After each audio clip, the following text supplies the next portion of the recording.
Greetings, everyone. Welcome to our second edition of Lent in Parables. And I'm going to just get right into it this week. A parable this week is one I think you will know. So without further ado, let me read to you the parable of the prodigal son. Jesus said, "There was a man who had 2 sons. The younger of them said to his father, 'Father, give me the share of the property that will belong to me.' So he divided his property between them. A few days later, the younger son gathered all he had and traveled to a distant country, and there he squandered his property in dissolute living. When he had spent everything, a severe famine took place throughout that country, and he began to be in need. So he went and hired himself out to one of the citizens of that country, who sent him to his fields to feed the pigs. He would gladly have filled himself with the pods that the pigs were eating, and no one gave him anything. But when he came to himself, he said, 'How many of my father's hired hands have bread enough and to spare? But here I am dying of hunger. I will get up and go to my father, and I will say to him, Father, I have sinned against heaven and before you. I am no longer worthy to be called your son. Treat me like one of your hired hands.' So he set off and went to his father. But while he was still far off, his father saw him and was filled with compassion. He ran and put his arms around him and kissed him. Then the son said to him, 'Father, I have sinned against heaven and before you. I am no longer worthy to be called your son.' But the father said to his slaves, 'Quickly bring out a robe, the best one, and put it on him. Put a ring on his finger and sandals on his feet, and get the fatted calf and kill it. And let us eat and celebrate. For this son of mine was dead and is alive again. He was lost and is found.' And they began to celebrate. Now his elder son was in the field.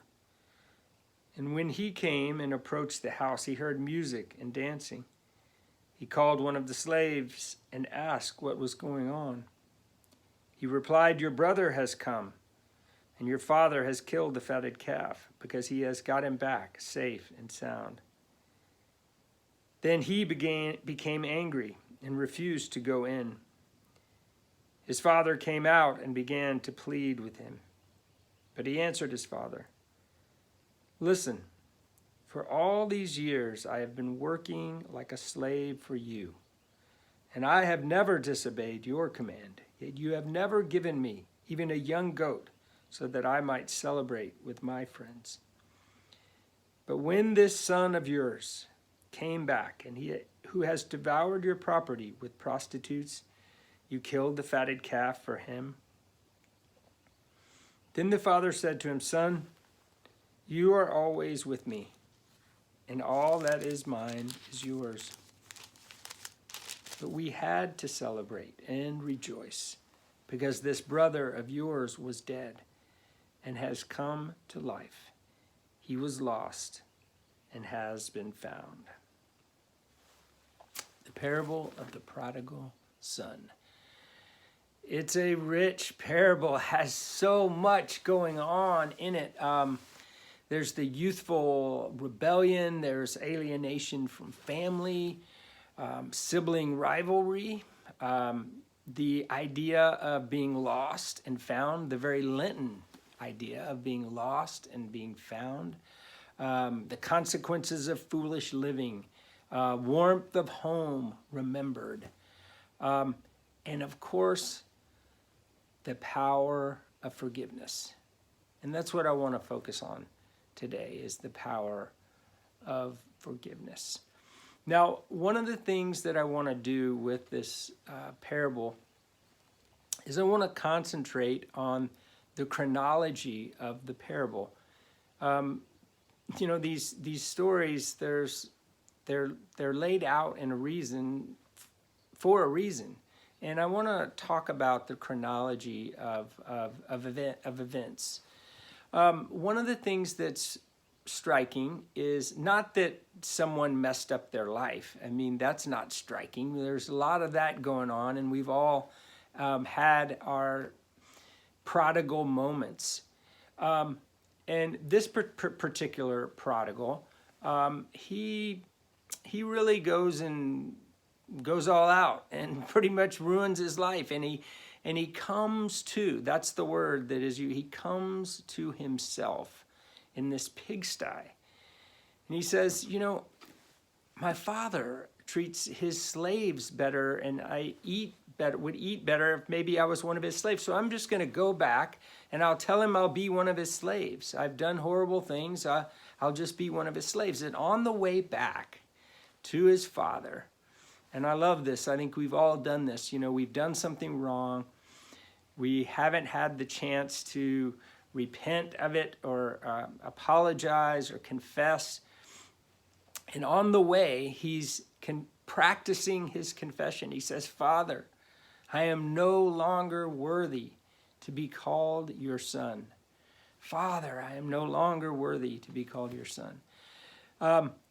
Before he gets to the compound, the house where his father lived, his father sees him. And he sets in motion these very extravagant things that he wants to do because he sees that his son that he thought was lost is found. And so before the son can even do the confession that he'd been practicing, it's all in motion. It's all in motion. He's the father is, that's who the father is. Now, who might be the father in this parable? That's right. The father is meant to be God. Jesus is trying to tell us what God is like. Now, the father comes home. He runs to greet him. He throws his arms around him. He's forgiven him. After the father has done all that, then the son says the confession. Father, I'm so sorry. I'm not worthy to be saved. But see, the forgiveness is built into the father. The father's not even waiting for the confession. Forgiveness is in large part who the father is. So he's not waiting for something. And I want to bring to your attention one part. You know, before the father had received the confession, there's these two small words, two very short words, 5 letters. And I want to preface, before I tell you what the two words are, I want to tell you that, you know, today, the world we live in, running is cool. It's cool to run. It's cool to be in shape. It's part of, you know, what it is to have a healthy lifestyle. In Jesus' day, running was not cool. If you were a dignified person of means, a person who was looked up to, running was out of the question. You would never want to run. Yet what did this father do? The 2 words. Before he'd heard the confession, before anything, he just saw that his son was alive. And it says, he ran. He ran to greet his son. I mean, he could have given him a good thrashing back in that time. Yet he ran to greet his son. What kind of love is this? What kind of love is this? Now, so much happens in this parable, and I realize this is not everyone's favorite parable. You can tell it's a favorite of mine, right? Now, I know some people that I'm the older brother. I don't like this parable, but what I really want us to concentrate on, and we can talk about that in our discussion. We can talk about whatever we want. But I wanted to focus this discussion on the forgiveness and also the idea of confession. Remember, the forgiveness didn't come because he confessed. The confession is for us. It's not for God. God emanates forgiveness.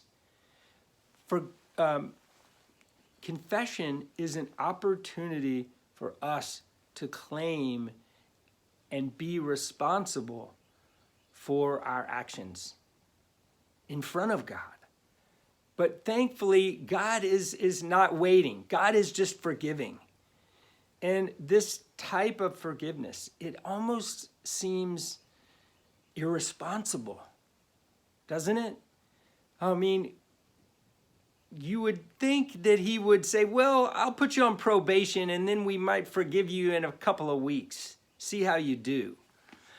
But ours is a God who is extravagant in his love and in his forgiveness. Now, so I'd like for you, if you would, to think about this forgiveness and the nature of this forgiveness. I'd like you to think about confession.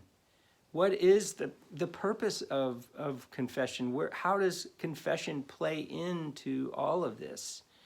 And there's so much more in the parable, and we're going to get together Thursday night at 7 p.m., and we're going to talk about the prodigal son. What a privilege to get to talk about the prodigal son. I hope you all have a great week. I hope I see you on Thursday night.